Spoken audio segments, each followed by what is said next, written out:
Bonjour à toutes et à tous.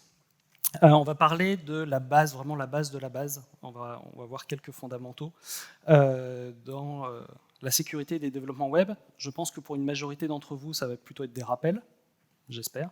Mais pour les gens qui vont découvrir ça, je pense qu'on va voir voilà, quelques bases. Pour me présenter, pour donner rapidement un peu de contexte, je m'appelle Amaury, je suis directeur technique chez Homunity, on recrute. J'ai été coordinateur à la FUP Paris dans les années 2010. J'ai créé plusieurs projets open source, dont le framework Thema, qui sponsorise le forum PHP. J'ai le blog de Geek à directeur technique, le compte PHP Zen sur les réseaux sociaux et le site PHP Way of Life. Donc de quoi on va parler là durant cette conférence? On va voir pourquoi la sécurité est importante. Ça paraît évident, mais avec quelques chiffres, ça va l'être encore plus. Je vais vous lister quelques sources d'informations qui vous permettra de creuser le sujet. Et on va voir quelques failles. L'injection SQL, tout le monde en a déjà entendu parler. On va commencer par ça parce que ça permet de bien comprendre c'est quoi déjà une faille. On va parler de cross-site scripting, de server-side request forgery, de cross-site request forgery. Et on finira en parlant un petit peu de configuration de serveur HTTP. Donc pourquoi est-ce que la sécurité est importante? Si on regarde en 2024, on estime que le coût de la cybercriminalité en France est environ 100 milliards d'euros. Donc c'est pas une paille. Que les 2/3 des entreprises françaises ont subi des attaques en 2024, que 15% des petites et moyennes entreprises ont connu un incident cyber l'année dernière, c'est pas rien, et souvent en ne le sachant pas, là c'est plus problématique, parce que 60% des entreprises qui ont subi une attaque qui a abouti, ferment leurs portes dans les 18 mois qui suivent. Et ça, c'est la stat qui me fait tiquer.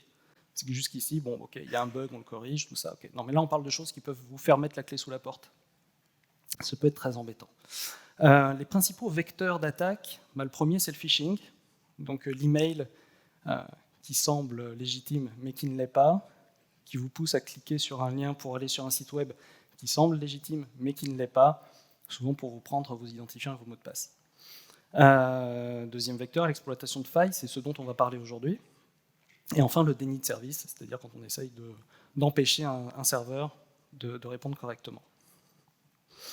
Quelques sources d'informations. Le premier, c'est le projet OWASP, un gros projet dédié à la sécurité des applications web, dans lequel vous pouvez trouver notamment le top 10 des vulnérabilités. Alors, ce top 10 est vraiment très, très intéressant, je pense qu'il mériterait à lui seul une conférence. Il est mis à jour tous les 4-5 ans, la dernière mise à jour date de 2021. Et donc ça liste les 10 plus grosses failles qu'on trouve habituellement sur les sites. Donc ce qui aide à savoir dans quelle direction aller quand on veut sécuriser un service.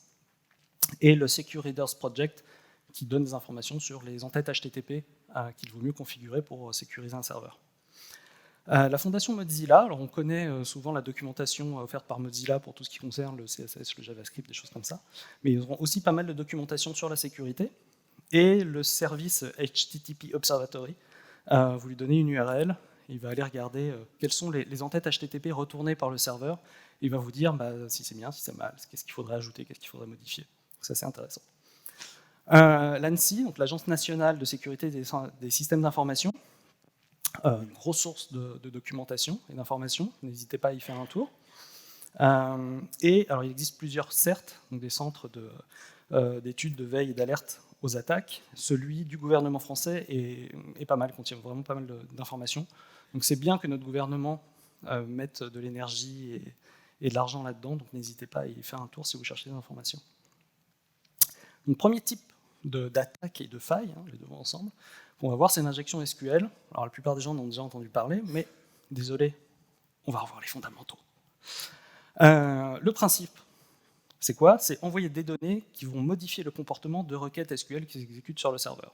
Okay, on va prendre vraiment un exemple, je vous ai prévenu, on revient à la base. On a une page qui permet de se désabonner à une newsletter. Il y a un input texte. Okay, donc je peux mettre mon adresse mail. Quand je l'envoie, ça fait une requête post qui envoie mon adresse mail. Et si ça se trouve, il y a du code qui ressemble à ça. Okay, ça récupère ce qui a été envoyé en post. Ça fait une requête delete from subscription where email égale l'adresse mail entre apostrophes. Et ça l'exécute. Très bien, ça efface effectivement mon abonnement pour mon adresse mail. Maintenant, si au lieu de mettre une adresse mail, je mets apostrophe or true dans l'input, qu'est-ce qui se passe? C'est ça qui est envoyé. Et si on reste sur le code que vous avez vu juste avant, La requête, ça va être delete from subscription where email égale chaîne vide or true. Ça efface tous les abonnements. Bon. Donc on se dit, c'est pas top. Quelle solution on a à notre disposition? En fait, il y a quelque chose, vous allez voir, c'est un peu comme un mantra. Ne jamais faire confiance aux données entrantes. Jamais. Donc, première solution concrète, c'est d'échapper les chaînes qui sont intégrées à la requête. Donc on peut utiliser la fonction MySQL real escape string, ou si vous utilisez PDO, la méthode quote, le résultat de ça, c'est que la chaîne que vous allez passer va être échappée, et là concrètement, l'apostrophe va être préfixée par un backslash, et donc ça va effacer les abonnements dont l'adresse mail, c'est effectivement apostrophe or true, donc a priori on n'aura pas. Deuxième possibilité, utiliser des requêtes préparées, PDO, et donc automatiquement en utilisant ici un label de .email, il va échapper la variable de leur email. Troisième possibilité, utiliser un query builder ou un ORM, évidemment, s'il n'y a pas de SQL, il n'y a pas d'injection SQL. Deuxième type de faille et d'attaque, le cross-site scripting, ou XSS. Le principe, c'est de réussir à faire intégrer dans une page du code JavaScript qui va s'exécuter lorsque d'autres personnes iront sur le site, dans le but soit de récupérer des informations d'authentification, clairement des cookies de session, soit pour faire exécuter du code sur leurs ordinateurs, par exemple pour miner du Bitcoin ou pour participer à un botnet qui va faire des attaques de DDoS. Comment ça se passe? Imaginons il y a un site qui affiche, un site très média qui affiche du contenu avec en bas un texte area qui permet de laisser un commentaire. Okay, j'écris très bon article, je fais envoyer. Du coup, ma chaîne très bon article est stockée en base de données. Quelqu'un qui vient, qui charge la page, va voir mon très bon article en bas de la page. Formidable. Et si j'envoie du code HTML avec une balise script, et ici, vous voyez, c'est du code JavaScript qui appelle la fonction fetch, donc il va faire une requête AJAX sur un site externe en lui passant en paramètre les cookies de l'utilisateur. Quand quelqu'un d'autre va aller charger la page, il va charger le corps de la page, l'article, et ce petit bout de JavaScript qui va s'exécuter sur ton navigateur, et donc ça va envoyer ces cookies sur un autre serveur. Alors on pourrait se dire, ouais, mais une balise script, ça se détecte facilement. Mais ouais, mais il y a d'autres cas. Par exemple, une balise IMG avec une source incorrecte, avec un attribut onError, le navigateur va appeler le code, vu qu'il a une erreur parce qu'il ne veut pas charger l'image, et là il va faire la même chose. Donc quelqu'un qui va charger la page va récupérer une page qui contient une image, qui elle-même va exécuter le code JavaScript parce qu'elle ne réussit pas le navigateur ne réussit pas à charger l'image. Et au final, cookies partent ailleurs. Quelle solution on a à notre disposition? Ne jamais faire confiance aux données entrantes. Jamais, jamais, jamais. Et aussi, toujours maîtriser les données qu'on intègre dans les pages. Il ne faut pas subir les choses. Donc là, concrètement, dans l'exemple que j'ai donné, peut-être que vous voulez vraiment ne gérer que du texte brut. C'est vraiment un texte area, vous ne voulez pas de mise en page possible. Dans ce cas-là, une possibilité, c'est de supprimer toutes les balises HTML que quelqu'un aurait mis dedans. Alors ça peut altérer éventuellement le texte du commentaire. PHP nous offre la fonction strip tags, qui sert à enlever les tags HTML dans du texte. Alors attention, parce que strip tags, on peut lui donner une liste de tags qui sont autorisés. Mais on ne peut pas agir sur les attributs des tags. Donc on a vu tout à l'heure avec l'exemple du tag IMG que un attribut onError permet d'injecter quand même des choses. Donc si vous utilisez strip tags, n'autorisez aucun tag. Sinon ça peut être dangereux. Mais souvent ce qu'on fera plutôt, c'est d'échapper les données à l'affichage. D'accord ? Plutôt que de vouloir nettoyer, ce qui peut être compliqué, on va faire en sorte qu'à l'affichage, on va faire de l'échappement. Donc la balise script, on va voir, quelqu'un qui charge la page verra inférieur, script supérieur. Et donc concrètement, le inférieur aura été encodé en entité HTML et lt.virgule, le supérieur en EGT.virgule, donc ça fera un commentaire qui n'a pas vraiment beaucoup de sens, mais au moins il n'y aura pas d'injection de cette manière-là. Si par contre vous voulez permettre aux gens d'envoyer du HTML, donc vous n'avez pas un simple texte area, vous avez un éditeur WYSIWYG, pour que les gens puissent mettre du gras, de l'italique, des liens, que sais-je. Dans ce cas-là, on va nettoyer le code HTML pour n'autoriser que certaines balises, certains tags, mais aussi pour contrôler les attributs qu'on autorise dans ces balises. Donc pour ça, vous avez deux librairies, HTML Purifier, qui est recommandé par l'OWASP, et si vous utilisez Symfony, il y a des chances que vous ayez déjà vu passer Symfony HTML Sanitizer. Donc voilà, on nettoie le HTML, et ce qu'on stocke en base de données, c'est un HTML qui est clean, qui ne pourra pas déclencher l'injection. Deux petits bonus qui peuvent être utiles.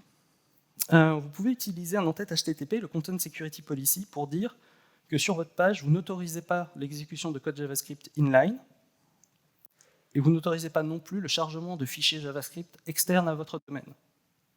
Ça peut résoudre certains problèmes. On va reparler des en-têtes HTTP. Vous pouvez aussi marquer les cookies à leur création en HTTP only. Comme ça, ils ne seront pas accessibles en JavaScript. De nos jours, a priori, tous les CMS et les frameworks créent des cookies en HTTP only. Parlons maintenant de Server-Side Request Forgery, le SSRF. Le principe, c'est de pousser un système à se connecter à des URL non prévues, soit pour en vérifier l'existence, soit pour en récupérer le contenu, soit pour faire exécuter des actions. Alors ça peut prendre pas mal de formes différentes. J'ai pris un exemple. Juste me focaliser sur cet exemple, et c'est pour vous donner une image de ce que ce type d'attaque peut représenter. Imaginons un site qui vous propose de saisir une URL. Ça va aller chercher le contenu de la page, ça va utiliser une IA pour le résumer et vous afficher le résumé. Pourquoi pas, après tout. Imaginons que le code derrière, pour aller récupérer le contenu de la page, utilise la fonction fileGetContents. Suivant comment c'est configuré, fileGetContents peut lire des fichiers en local, mais peut aussi se connecter sur des sites distants. Et la plupart du temps, c'est activé. Bon, ok. Sauf qu'ici, là, je mets non pas une URL, mais un chemin vers un fichier local. Genre /etc/passwd. Bah, un fileGetContents, il va lire le fichier. L'IA va essayer de le résumer. A priori, elle va avoir du mal, donc il y a de grandes chances qu'elle vous le mette tel quel. Comme ça, on accède à des fichiers locaux. C'est problématique. Voilà. Ça permet de récupérer du contenu local. Autre possibilité, faire du scanning de port. Vous voyez ici, je mets une URL, mais qui est sur le réseau privé du serveur, qui est au 192.168. Donc vous savez, ça, c'est des adresses IP qui ne sont pas routées. Donc c'est forcément sur le réseau local. Et là, ici, je teste le port 8000. Si jamais il y a un serveur à cette adresse IP sur ce port-là qui répond, bah, l'IA va essayer de me le résumer, va m'afficher quelque chose. Donc ça permet d'essayer quand même de trouver des failles sur le réseau interne. Autre possibilité, c'est de faire exécuter des API internes à un système. Je mets encore une adresse en 192.168 sur un certain port, et /intern_API/delete_user/27. Et souvent, dans une infra, on met des firewalls, et on se dit, ok, tout ce qui est à l'intérieur, enfin souvent, quand on fait mal les choses, trop souvent, on se dit, tout ce qui est à l'intérieur du firewall, c'est bon, c'est sécurisé. Et des fois, bah, on ne va pas sécuriser, authentifier les échanges entre les différents modules du système. Bah, là, ici, si ce n'est pas sécurisé, ça va taper dessus, ça va effectivement effacer l'utilisateur qui a l'identifiant 27. Embêtant. Quelle solution on a? Je pense que vous le sentez venir. Ne jamais faire confiance aux données entrantes. Encore et toujours. Alors là, je donne une solution qui est vraiment spécifique à l'exemple que je vous ai donné. Donc on va passer vite dessus, mais j'appelle parse URL pour récupérer les éléments de l'URL. Je vérifie, est-ce qu'il y a un protocole, est-ce qu'il y a un nom de machine, est-ce que le protocole c'est HTTP ou HTTPS, est-ce que le nom de machine ce n'est pas une adresse IP, pas une adresse IP locale, enfin bon, c'est juste pour illustrer. C'est-à-dire que chaque situation, il faudra faire quelque chose de différent, mais l'idée c'est toujours de vérifier les données qui entrent pour ne pas pouvoir donner la possibilité de truander les choses et de forcer votre système à faire des choses non prévues. On va parler de Cross-Site Request Forgery, donc CSRF. C'est un sujet que j'aime bien. Le principe, c'est de pousser un utilisateur à effectuer sans le vouloir, mais souvent sans même s'en rendre compte, des actions dans un système sur lequel il est authentifié. Prenons un exemple. Il y a un service SaaS, vous êtes administrateur, donc vous avez accès à la console d'administration. Par exemple, vous avez une liste d'utilisateurs. Pour chaque utilisateur, vous avez un bouton pour effacer l'utilisateur. Ce bouton, en fait, c'est un lien, donc un tag à href, une classe CSS pour que ça apparaisse comme un bouton, mais le href, c'est /user/del/24. Donc si je clique sur le bouton, qu'est-ce qui va se passer? Mon navigateur va se connecter sur cette URL. Okay, là, il y a du code qui va s'exécuter, qui va vérifier mes droits utilisateurs. Donc, moi, je suis authentifié sur le site, j'ai un cookie de session. il voit que je suis bien administrateur, il efface l'utilisateur, et ensuite il fait une redirection pour me ramener mon navigateur sur la liste des utilisateurs où il y aura une ligne en moins. Très bien. Maintenant, je reçois un mail qui a l'air très légitime, qui semble venir de ma banque, à une lettre près, je ne fais pas gaffe. J'ai envie de lire la newsletter. J'amène mon pointeur de souris au-dessus du lien et je vois que le lien, à une lettre près, a l'air d'être tout à fait légitime. Si je clique sur le lien, mon navigateur va aller sur cette URL, qui va faire une redirection vers la page d'administration user del24, donc va effacer un utilisateur. Ensuite, je vais être redirigé vers la liste des utilisateurs. Du coup, moi, je ne vais juste pas comprendre. J'ai cliqué pour voir la newsletter, ça m'a ramené sur un onglet que je pense que j'avais déjà ouvert avant. En fait, je ne me rends juste pas compte que ça a effacé un utilisateur au passage. Donc c'est ça le principe. C'est un peu embêtant. Quelle solution s'offre à nous? Ne jamais faire confiance aux données entrantes. C'est la dernière fois. Concrètement, ça prend quelle forme? Alors, on pourrait utiliser des captchas. Super. On ne va pas mettre des captchas sur tous les liens et tous les boutons qu'on a dans une interface d'administration, ce serait vite assez un bon moyen pour que personne n'utilise l'interface, par contre. C'est pas mal. On ne va pas utiliser ça. On pourrait intégrer des jetons au lien. Et c'est pour ça que c'est un sujet qui m'amuse un peu, c'est que c'était une méthode très à la mode pendant assez longtemps. C'est-à-dire qu'à un moment, on a trouvé que c'était une solution qui répondait bien à ce besoin-là. Du coup, c'est devenu la bonne pratique que tout le monde s'est mis à faire. Et on garde encore cette habitude-là aujourd'hui. Mais alors des jetons, il y a plusieurs manières de gérer le truc. On peut faire des jetons qu'on va stocker en base de données. On peut utiliser des jetons cryptographiques, donc qui contiennent des données, mais qu'on ne peut pas lire facilement, en leur donnant une durée de vie limitée. Ou on peut utiliser du code JavaScript qui va essayer de gérer tout ça. L'ennui, c'est que si on stocke les jetons en base de données, il faut prévoir des mécanismes de purge, parce qu'on n'a pas envie de polluer la base de données. Des jetons qui ont une durée limitée, ça a un impact fonctionnel, parce qu'on a tendance à vouloir limiter au maximum la durée de vie de ces jetons, pour augmenter la sécurité. Mais en même temps, ça veut dire que si vous avez un onglet, vous attendez un certain temps, vous cliquez dessus, ça ne va pas marcher. Et code JavaScript, ça peut être un peu délicat à implémenter, ça peut être un peu fragile, suivant comment fonctionne le reste du système. Donc, tout ça est un peu inutilement complexe. Donc, on va voir les autres solutions qu'on a, pas celle-là. On peut vérifier que le référeur est identique. Donc, le référeur, c'est une entête HTTP envoyée par le navigateur qui dit sur quel domaine était le navigateur sur la page précédente. Alors, un petit code pur PHP très rapide, grosso modo pour savoir si on était sur le même domaine. On compare le $_server HTTP référeur avec le $_server HTTP host. Si c'est identique, on vient du même site, donc on peut faire confiance. En Laravel, on pourrait créer un middleware qu'on va déclarer dans kernel.php, qu'on utiliserait dans la route. Je passe très vite, c'est juste des petits exemples de code. En Symfony, on pourrait intégrer ces quelques lignes de code directement dans l'action. Ou autre solution, on pourrait créer un attribut custom et ensuite créer un request listener ou un argument resolver. Avec Thema, on ne voulait pas, on peut utiliser l'attribut référeur en le passant à true. Ça permet de vérifier que, voilà, qu'on était déjà sur le même site. Ce n'est pas forcément suffisant. Une autre solution, ce serait de dire on accepte que les requêtes POST pour toutes les actions sensibles à faire dans l'administration. Pourquoi? Parce que les redirections se font toujours en GET. Exemple, en PHP, on va juste regarder si le $_server request method est égal à POST. En Laravel, on va juste au niveau de la route dire que c'est une route en POST. En Symfony, un petit peu pareil, on va utiliser l'attribut route et on va dire qu'on accepte la méthode POST. Et avec Thema, on va utiliser l'attribut POST. Mais est-ce que ça marche vraiment, ça? Si on prend le même exemple, je clique sur un lien dans un mail de phishing, sauf que là, au lieu de faire une simple redirection, ça va m'envoyer une page HTML qui contient un formulaire caché avec du code JavaScript qui va faire en sorte qu'il soit envoyé. Du coup, ça va faire une requête en post. Ça va flasher à l'écran, mais trop vite, de toute façon, pour que je puisse faire quoi que ce soit. Donc le problème reste entier. Ça permet quand même de se prémunir d'un certain nombre de problèmes, parce qu'il n'empêche que bien souvent, c'est à base de redirection, mais seul, c'est pas suffisant. Autre possibilité, créer des cookies de session avec le paramètre SameSite à lax ou à strict, parce que dans ce cas-là, les cookies de session ne sont pas envoyés par le navigateur lorsque c'est une requête POST qui vient d'un autre site. Et en fait, ces trois méthodes-là ensemble, ça marche vachement bien. Il n'y a pas besoin de stocker des choses en base de données ou de créer des jetons cryptographiques ou quoi que ce soit. Ils sont très faciles à mettre en œuvre et ça fonctionne bien.